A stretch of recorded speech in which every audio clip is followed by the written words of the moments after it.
Hey girl, hey! I am Jamia Ponder, host and creator of The Mrs. Beside, a safe space dedicated to the real ones standing beside and never behind. Girl, this life ain't no joke. It's time, let's air it all out. Trust me, I understand. Whoo child, I know it's a lot.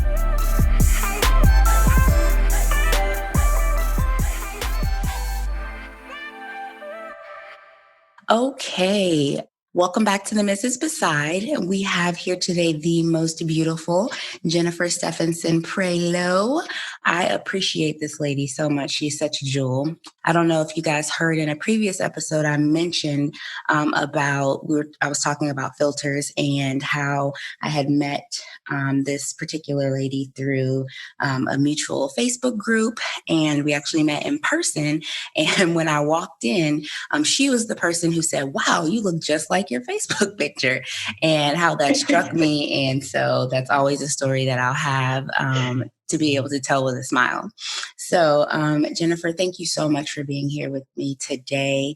We are stealing away some time from our families. We got up a little bit early, and our kids and well, at least my kids, and I think Jennifer's too, are still asleep. So yes. I appreciate the morning effort. So thank you so much for being here with us.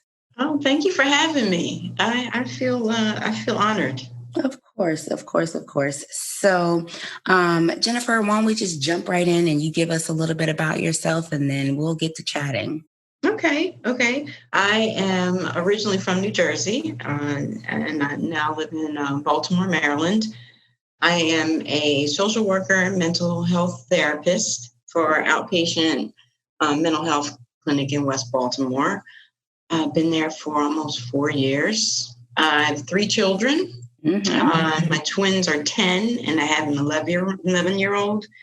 And my husband, he is currently in residency, and it's been quite a road, this medicine. And so yeah, let's see. I don't know much more. I enjoy photography. I am a bird watcher, and that just happened, just a few years ago. Something that I do, and that's about it. I used to. Well, I don't want to even say I used to play the flute. I picked the flute back up recently and started lessons with my teacher from 30 years ago. So, which is awesome. Yeah, I enjoy doing that, and that's a little bit about me. So, as we talk about being a flautist and a photographer and an I don't even know what you call it, on the side bird watcher. Yeah. We're talking about, and you and I've talked about a couple of times, sort of about that life and wellness balance, and making sure that we keep some of that attention back on ourselves, right? Because like you said, the kids are going to be okay. Our husbands will readjust. So making sure that we take care of ourselves and and don't feel that guilt. Like self-care is not selfish. No. So what are the things that, you do? I know you, like I said, you go to your flute lessons, you have your, you have your photography, and, you're scheduling these things. But I also know that through COVID, it's really forced us to slow down. Yes. Slow down. We're moving at 300 miles an hour. And you said earlier, which I absolutely love, that you scheduled time for yourself, right? So you got yourself back on your to-do list, but was it actually time to yourself, or was it just timed time? Yeah, it was, that's a good way of putting it. It was timed time. Yeah, I would have my alarm clock set for a certain time in the morning. I would drop the kids off, and I would drive a few blocks down to the waterfront, sit there for 10 minutes. At 8:30, my alarm would go off. That meant, okay, it's time to get in the van and go to work. Before I would pick them up, I would schedule about 15 minutes at the park, which is right near my job. Okay, go to the park. Okay, got to spend such and such time. Now, I made myself a priority for right before I picked them up. Mm-hmm. I put that in my schedule at work. I left my job at a certain time, but still at the same time, I use time a lot in speaking. Still at the same time, I was timing it. Yeah. I mean, the fact that I even have to carve it out and just say to my job, okay, I'm leaving at 3:30. I have to leave so that I can have this. And then, and then feeling like, and then getting back in the van, getting myself together to get in that mode of, okay, now I'm back in mommy mode. Mm-hmm. Oh, funny thing is that my alarm went on. I never changed my alarm for 8:30. It is definitely 8:30. Jennifer, it's time to get back in your car and head to Right. Right. Except for you can clock out. You can clock out. You're fine. Yeah. So getting into mommy mode. So COVID really changed everything because my office shut down temporarily, and so now we were approved to do teletherapy. So that was great because I still have an income as far as me. Mm-hmm. Then the kids had their learning. Remote learning, right? And I tried to keep a schedule. When it first happened, mm-hmm. I would wake up at the same time. I would get dressed, put my makeup on. This was because I wanted to keep what I was used to. Mm-hmm. I actually missed getting in the car with the kids in the morning, running a little late sometimes at first. I missed being able to drop them off and watching them walk into school. Mm-hmm. And there were a couple times that I had taken pictures of them walking into school, and I had to bring those pictures back up. Sometimes like, oh my gosh, this was my life, ma'am. But at the same time, it was a timed life, and now it's not. So I had to get through. I think it was sort of what do you call it? I kind of went through a bit of withdrawal. Yeah. Withdrawal from the life and a little sadness. Yeah. And then eventually I stopped getting up in the morning. I still get up early. Mm-hmm. Okay. That is a priority for me because when my husband leaves, he leaves around 5 a.m. He works about an hour away. I get up when he gets up. Mm-hmm. And I learned eventually that this is good time. Listen, the kids are still sleeping now. Mm-hmm.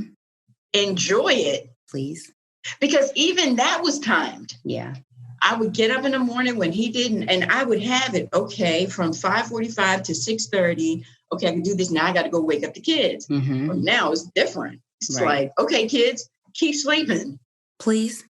I'm good, and wake up when you're ready. It's fine. Hey, I can enjoy my coffee. Yeah, I can actually put whipped cream in my coffee and enjoy it. And have nobody peek around the corner like, can I have some? Exactly. Like, go away.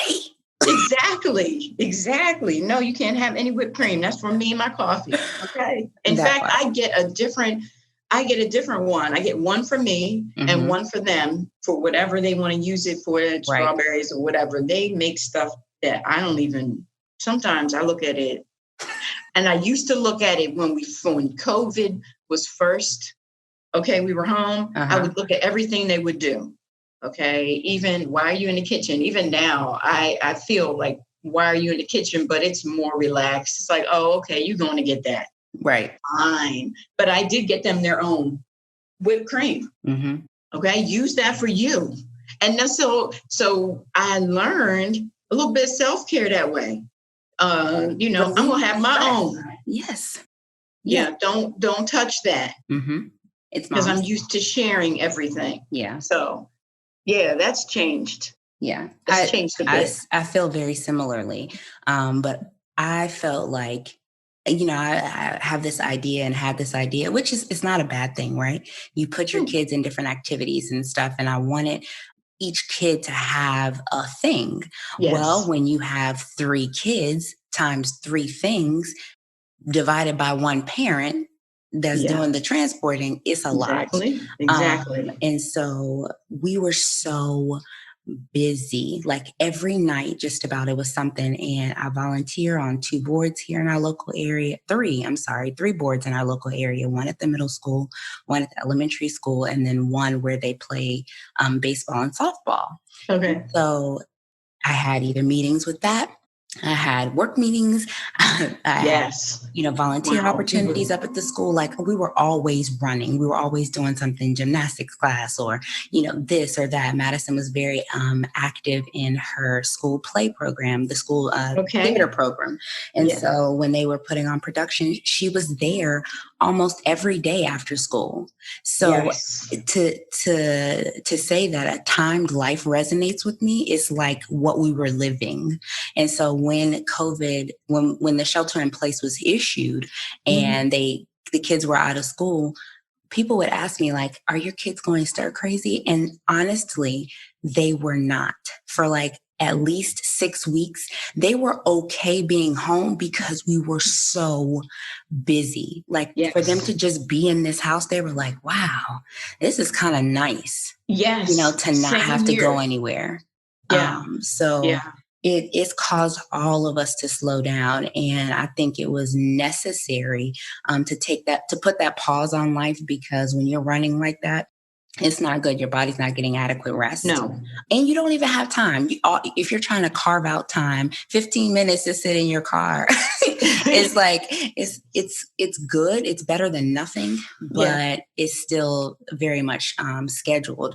But I know a lot of us know firsthand what can happen if we don't slow down, right? So you're walking too fast, you're trying to do something, and you spill your drink all over the doggone floor. Exactly. You're costing yourself more time, right? So now you got to stop and clean it up. But I know that you have personally experienced consequences that can happen as a result of not slowing down. So can you tell us a little bit about that? Okay. So a few months ago, a few weeks into COVID, I was coming down my steps and I missed a step, ended up falling. Fell on my on my left side, but I really didn't think it was a big deal. I figured I bruised my side. It was late at night, and so I went to bed. And when I woke up, I was in excruciating pain. But get this, my husband was off that day. And funny thing is, when he told me the day before that he was going to be off, I was thinking, oh, really? That's another, I mean, it's great. And I even had to get used to the fact that he's here now because, he's here. Before, for the last years, he had been between here and Philly. Now he is here in Maryland. And it does help that sometimes even now, I still need a break from that. Like when he does have, getting used to it has been, the first couple months were really interesting. Even the kids had to get used to it. And so at a point he would say, Jen, how exactly do I do this? He got to a point where he said, how do you all manage this at this time? So I really appreciate his openness. I mean, his willingness to learn when he got back. But let me get back to me. So the next morning I was in excruciating pain, but I figured I don't want to tell him, I don't want to really inconvenience anyone. I think that I'm just going to just lay down. And I laid down for a while. And then I told Al, I said, okay, we need to go get this taken care of. I need to find out what's going on. And so we were able to arrange for someone to come. The person just doors down, which is excellent. And he took me to urgent care because we did not want to call the ambulance. We did not want to alarm the kids. So we went to urgent care. Urgent care said, we can't help you here. They called an ambulance. The ambulance took me to the first hospital. They gave me the CAT scan. And all the while, my husband couldn't go, actually, because they didn't allow visitors or anybody to come in due to COVID. So, he came home, and so they did the CAT scan, and they said, ma'am, you have a ruptured spleen, and we need to get you to shock trauma, University of Maryland. So we called the ambulance, and you also need a blood transfusion. So I'm thinking to myself, all right, let's get this done. And, and I think I didn't panic. Yeah. I just thinking, okay, well, cool. All right, let's go. And so on the way, I had the blood transfusion. We got to the University of Maryland, shock trauma, and they were ready for the surgery. Surgeons were ready and everything. I was calling my husband, getting everything together. It was like I was organizing that too. Yeah, because then I was like, okay, now it's time to call mom. I didn't want to alarm her, so that's why I didn't. And it was right before I went to surgery, and I said, okay, now it's time to call mom. Yeah. And I was surgery, and then afterwards, I was in the hospital a few days. They had to go in. They could not go in laparoscopically. They had to do a laparotomy. Yeah. So they had to go in, and I had, the whole thing, 32 staples, down my chest and everything. And so I was in the hospital a few days, and then came out, and I've been recovering. And let me tell you something that has really slowed me down. Oh, I know. Even when I try to lift something, now I know that I can't. Those first couple of weeks when I got back, I thought, I was like, you know what? It's fine. Even the medication I was taking, they had some pain medication I was taking. And I thought, you know what? I'm not going to take it today because I could make it through, and then I had a setback. And that wasn't good. So I figured, okay, let me follow the doctor's directions. And yeah, that really slowed me down. They said, the surgeon said that my spleen had been completely obliterated. Okay. So that fall just took it. So I had to have, it removed. The challenge with having a spleen removed is that that's a major part of the immune system. Now I had to be extra careful. Right. And during COVID too, Right. I mean, who gets there a major organ? Now I'm immunocompromised. Right. Okay. I'm not going to panic about that. And I don't want to say, hey, go out and tell everybody that. But I do know that I'm going to have to really take care of myself now. Mm-hmm. Because if I get a cold, it's going to take a longer time to get over it now. Right. I mean, I even had to get shots. I had to get a meningitis shot, pneumonia shot. When I was in the hospital yesterday, I had to go back for the second round. So it's serious. Right. And this experience made me learn how to take care of myself. Yeah. And in that, I think the most important thing is, and I know I was super guilty of how we treat ourselves is how we teach our family to treat us. Exactly. And so if you don't stop, if you don't slow down, if you don't tell them that you're a priority, kids are designed by nature to be selfish.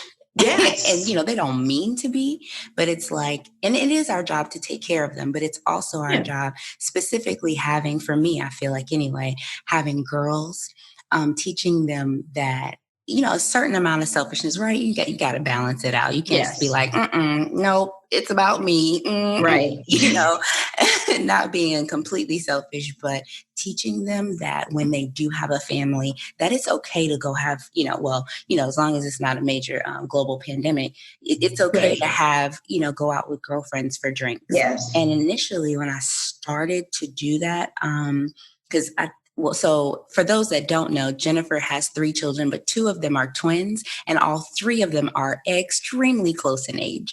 So I know that for several years, the whole, going to sit in your car and bird watching and, picking up the flute again may have seemed like distant thoughts, right? Yes. So I want to make sure that I encourage somebody. And my youngest 2 were 17 months apart. And I was working full time from home with both babies and a kindergartner. So at that time I was, exhausted and, didn't really see like a light there. And it was not even in my vocabulary. So making sure that you are cognizant Even if it is those timed things, start somewhere, because Exactly. how you behave is how they will also treat you. And Exactly. so there is a saying that exists that says people treat you the way that you allow them to. Yes. And so Yes. you have to be extra careful with the message that you portray to your family. And when I say at the end of the night, mom's done, that means if you come to me, I'm not responsible for my responses. Like I'm done at that point. I have been pouring out all day and now I need time to recharge. I need time to sit and to slow down. Even within COVID, I'm still moving. I'm still providing. I'm still pouring out. They wanted to play Minecraft Uno last night. I'm like, y'all got 2 games out of me and we ain't dealing but 7 cards. So, I'm telling you now. Yes. So, I had to, and I do that now, even with the kids when they want to go out and play. Sometimes I would say it depended on what time Al was getting home, because now he's getting home with his schedule changes. But at the time when he was coming home a little earlier, like around 4 o'clock, I would say, oh, you have to wait till your father gets home. And the reason why is because I would have to stop. I'm still working. So I need to still check on them and make sure they're okay. I mean, because this world nowadays. Correct. Make sure the kids don't get snatched up. Right. And if I'm in the middle of a session, I can't watch them. So I had to learn to say, "Oh, you're gonna have to wait till he comes home." Right. And I had to learn not to be guilty about it too, because there's a level of guilt. COVID has taught me not to feel the guilt. That, this is what it is. Listen, this is what you're going to have to do because mommy is doing this, because mommy has to still make money. Yeah. And even with them slowing down, even with my husband being home, see, when he started medical school, the twins were 2, Kendall was 3. It's always been like having triplets. So that was interesting. I wanted to support him. It's in his endeavors, but he was older. We were both 40. And so when he said, he always talked about being a doctor when we met. And so now I'm thinking, okay, wow, you picked this time? Okay. There's no time like the present. Let's do this. Right. And we didn't even plan that. I mean, he applied the whole thing. We just went into it. But I had no time to myself, none. I was giving everything. When I decided to I didn't slow down, Jamia. When I decided to start bird watching, it was because I was just sitting on a park bench and I was looking around and I noticed one bird here and another one and things. I noticed their patterns, and that's how I got into it. But I was so used to this life of, okay, Dad's not home. And when he does come home, he might be home for a day. Now he's going back to Philly, because he rented a room and there. So the guilt went away during COVID. And also, I even felt the guilt when he did come home, and now he's home and now we're all getting used to being together. And I still was going.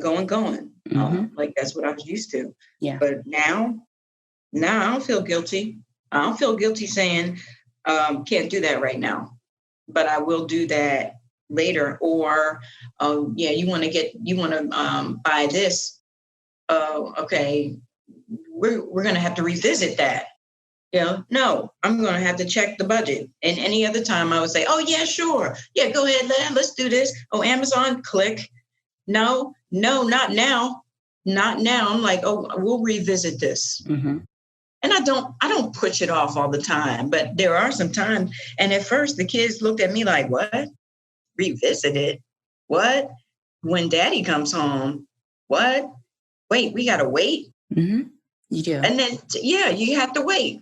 And while you wait, figure something out. It's not going to be always playing the video games or being on your phone either. How about we read a book? How about we have some quiet time?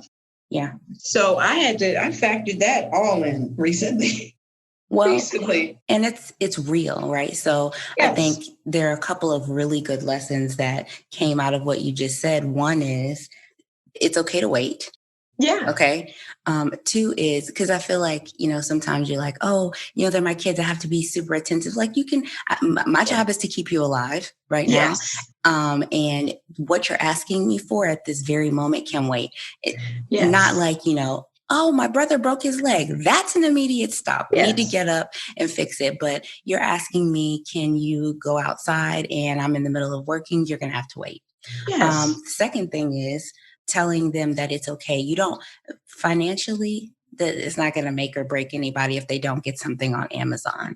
And I think this idea of instant gratification, this microwave society ideology that has been perpetrated is false. I think that when you always have things at your beck and call, you are set up to fail. You're not going to be a successful adult because a lot of times that doesn't happen.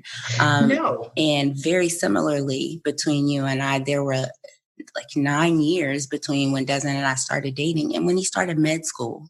So it's like the instant gratification doesn't come. And what happens when you're presented with a challenge? Are you going to fail because it doesn't happen right away? Right. I know. It can't be that way. No. It cannot be that way. And then on top of that, well, I know in our house, we bought this fake money on Amazon, right?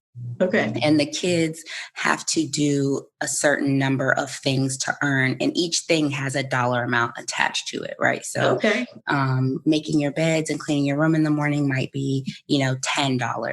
Vacuuming the floor might be, $10. Cleaning off the table may be $10. And so you have to at least have $50 to have your electronic for the day. Oh, I like that. And so they would have to do certain things, and it was your choice, right? So if you wanted to pick a harder thing and only do one thing, but it had more value, then you're welcome to do that. And you can also do extra things and save money so that if you wanted to relax a day, you could also do that. I like that. And so giving them the choice to do that, but understanding that a consequence came with it. And there were days that they didn't have there. If you choose not to do anything and you don't have money in your envelope to buy your electronic for the day, then it stays at my desk. I like that. That is an awesome idea. Now, that I have to say, when it came to things like that with the electronics, for a while I was thinking, okay, this is cool. They could do that while I do this. My son, he likes to play Fortnite, and I had to cut that down. Well, the other day something happened, and we took Fortnite away. Mm-hmm. Okay. Now, in the past, I would have, to be honest with you, I would have given it back sooner. But we said, no, we're not doing this. You don't have it anymore for the day. And he had to come up with something. That's something that I really need to work on also, is being creative. I mean, I got some workbooks, some really fun workbooks for the summer. I got some arts and crafts. I got painting. That's another thing that I started lately because I had the girls were interested in painting. So I got some paints, a little table easel, and they did their thing because they wanted to decorate their room. And then later, I didn't tell you this. This was just in the last couple of weeks. I bought myself bigger canvases. Mm-hmm. I brought myself an easel. It's really cool. You can take it apart. And I bought myself paints and paintbrush, just me. Yeah. So things like that, I want to show them that there are other things other than the technology. But my point about my son was that in the past, I'd give it back. Well, we did not give it back that day. By the end of the night, and it was later on at night, he looked at us as if to say, wow, you're really not doing this? You're really not doing this? And so I've learned to be comfortable with that, with saying no, with taking something away and keeping that instead of saying, oh, man, I don't know how they're going to feel. Yeah. Well, it's important to me how they feel. I also have to teach them that, listen, you have some consequences. Right. Or you didn't do this chore. So, same thing with what you're saying. I like yours. Yours is very strategic. I'm going to have to implement that. I'm going to have to use that. I'll send you what we came up with, but it was because I had tried many things. I had posted, like a morning routine, an evening routine. I figured if they could see it, and this was before my son could read, I had the little pictures there to say, Okay. brush your teeth, make your bed, put your night clothes, the things to do. Yeah. And they would breeze past that. I'm like, this was a waste of my little time. This was a waste of my time. If I have to tell you every morning what to do, and we've been doing this for only, the last 50, 11 years, what am I doing? Why are we doing this? It's Exactly. Yeah. did you brush your teeth? Well, not yet. I'm sorry. What are we doing? Yes. So Yes. I had seen this Facebook video where a mom did the same thing. And then some weeks later, I was like, wow, that's a great idea. And some weeks later, my husband saw the same video. I never sent it to him. We just ended up coincidentally seeing it. And so he was like, he brought it to me. He was like, hey, I think this would be a good idea to do. And I was like, yo, I saw that video. So anyway, that's how it came about. And it ended up working out really well here. Just because I'm like, y'all just want to sit around and, put your feet up. Like, everybody lives here. We are all co-contributors. I do not bear the burden alone of keeping this house clean. And so that was one of the things I felt we could implement every day to give them, to teach them. One, it was teaching them how to freaking count money. Yes. By like a couple of weeks in, my son was like, okay, I have $45. I need 5 more. I'm like, okay, to get to 50, so it was everyday math.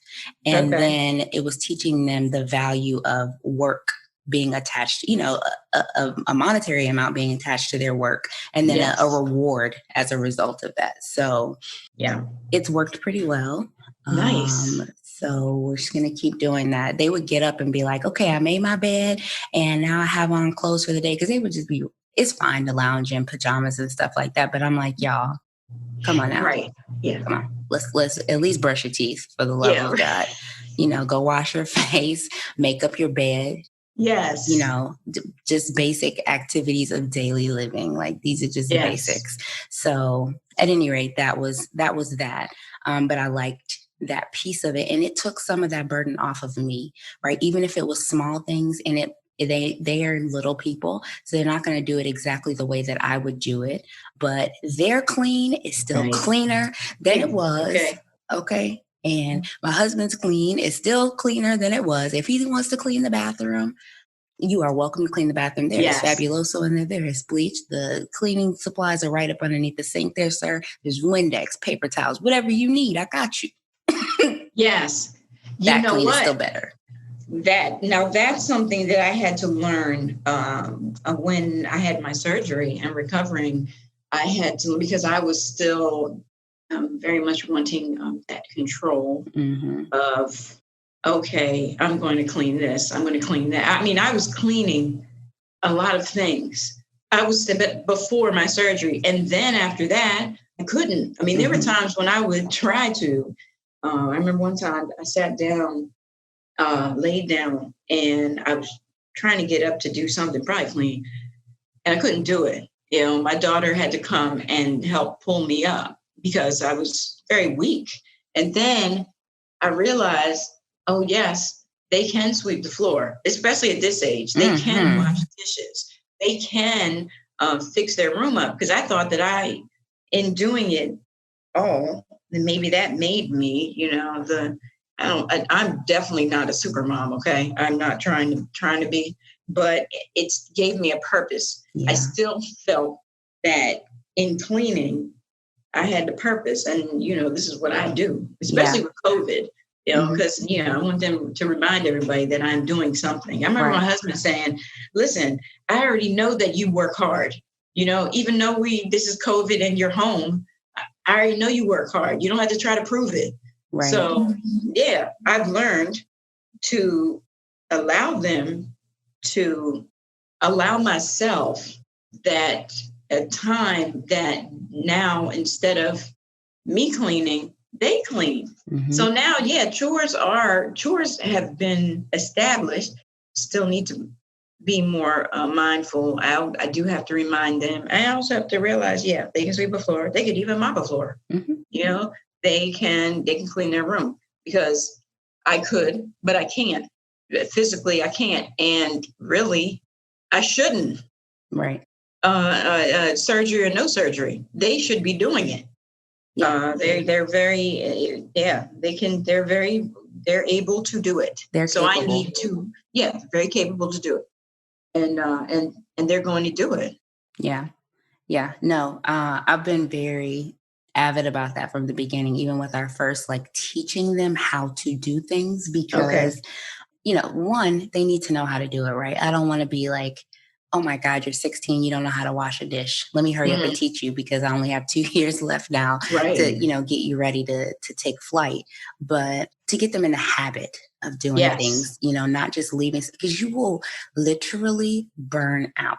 You will literally burn out if you, like, running behind, picking up behind kids all day and stuff. And I'm not talking about your toddler, right? But even your toddler, you can teach them, clean up. We're going to hold the bucket and you're going to help put every toy you dumped on the floor, little sir, little ma'am, I need you to pick it up and put it in this bucket. And so we do things together, but you teach them along the way. Yes. And even getting back to, with our kids, like, we had gotten a little lax, right? So I would be like, okay, you guys go brush your teeth, do this, do that. Where I was helping them brush their teeth before, I felt comfortable letting them brush their own teeth. But then they would leave a mess in the bathroom. The cap would be off the toothpaste. It would be toothpaste on the sink. It would be stuff all over the mirror. The water would not be turned all the way off. It would still be dribbling. So it's like getting back to, like, getting right behind them. And everything is learned, right? It's after, 3 weeks, 21 days or something becomes a habit. Yes. So spend the time teaching them how to do something and doing it the right way. And then you save yourself years of time on the back end of doing things. Even my son, he'd be playing, because he's a baby. He'd be playing like he don't know how to do that. Sir, no. Yeah. And as you get over it, you can fold a washcloth. Okay. You can fold, you can make your bed. You can do it. Yes. Pull that fitted sheet, that little Marvel Avengers, you better pull that fitted sheet down around the side of that thing. I don't even care if it's not perfect, if the, comforter is crooked, but I want to know that you made the effort. And if you're having trouble with something, ask for help. Exactly. Hey, Mom, I can't get the backside, the little two sleep on bunk beds. So sometimes it is hard for him to get around. Like, he's on top of the sheet trying to pull the back corner. That top bunk. Yeah, and he can't pull it all the way down. I'm okay if you say, Mommy, can you help me pull the backside of my fitted sheet, versus coming out crying because you're saying you can't do it. No, sir, you can do it. And if you need help, that's something different. But I think just teaching them those things and giving them the confidence and the independence, and then praising the outcomes of that gives them the confidence to keep doing those things. Yes, definitely. And you're not burnt out in the process, because it's too much. It is. It is. And the difference now is that my children are, usually they would go and stay with my mom for the summer. Yeah. And then also some weekends, but they've been staying, they even said, it was like, Mom, you're going to stay home. And they're getting older. And so they're going to be here this summer, and they're not going to camp. Yeah. So, I'm so tempted, but no, it's not going to happen. No. But I still have, like, time to now still say, oh yeah, you're still going to do this. I mean, just because you're on summer break, one of mine said, oh, I'm on summer break. Okay. So your bed still needs to be made, and things still need to be swept, and the table can be cleaned. I mean, don't leave your plate. We have no maids here. Not maids. One. No, we don't have any maids. So, so even through the summer, this is going to be good for everybody. Yeah. Yeah, it's good. I love it. So we're going to slow down, and we're going to take care of ourselves, and we're going to allow our children the opportunity to sprout and grow. We're going to teach them some things and relieve some of those pressures and some of those expectations that we have self-imposed. Yes. Because nobody said you have to do it. You find those things that are absolutely pertinent to you, that, you cannot, like, if you cannot go to bed at night and with dishes in the sink, then you do that thing. But if the clothes can sit in the dryer and they're dry, you go to bed. Yes. Find whatever those things are that are your non-negotiables that will absolutely keep you up at night. But if it doesn't keep you up at night, it will still be there tomorrow. Yes. It's okay. It's okay. Yes. Just, yes. I've been saying this a lot. Relax. Yes. Just relax. Yes. It's not that serious. So no. I wanted to also ask you, before we sort of wrap things up, what does, and I've been asking this to every guest that's been on the show, but what does the Mrs. Beside mean to you? Partnership. Even though he is not here as much, but even though he is living in Maryland and everything, he still is gone a significant amount of time. However, that partnership is so important, and really, and allowing that instead of, for me, I was doing this and that, while you were gone and things like, no. That's what I love about the fact that he's home now. I mean, really home in Maryland, is that we can get back to that. I have to realize that we're beside, I love that the Mrs. Beside and not behind, or even trying to be in front, because I was trying to do that. Yes, I could do all of this because I've been doing all of this while you were gone. You know what? I had to stop. I had to take that out of my conversation, because I don't have to prove that. But that partnership and being beside each other and knowing that, that okay, you're doing this, I'm doing this, but we're together. Mm-hmm. And we have, our purpose is to do this together. So partnership is, that's what it means. In healthy partnership, not trying to prove, like I said, not trying to prove that you could do this. Yeah, we could be next to each other, but I shouldn't be saying, pointing at him while he's beside me. Oh, guess what? Mm-hmm. This is what I did. No, this is what we did. We did this. Yeah. We did this together. And so that is so important. It is. It's super important. It's super important. I love that perspective. I find it so interesting. Every time I ask the question, I get different answers, and they're all so real, and they're all so valid, and they're also important. So I love that. I absolutely love that. So why don't you tell our listeners where they can find you online, and a little bit about Steps Coaching. And so, just give us a little bit about that. Steps Coaching is health and life coaching. So basically learning how to take care of yourself.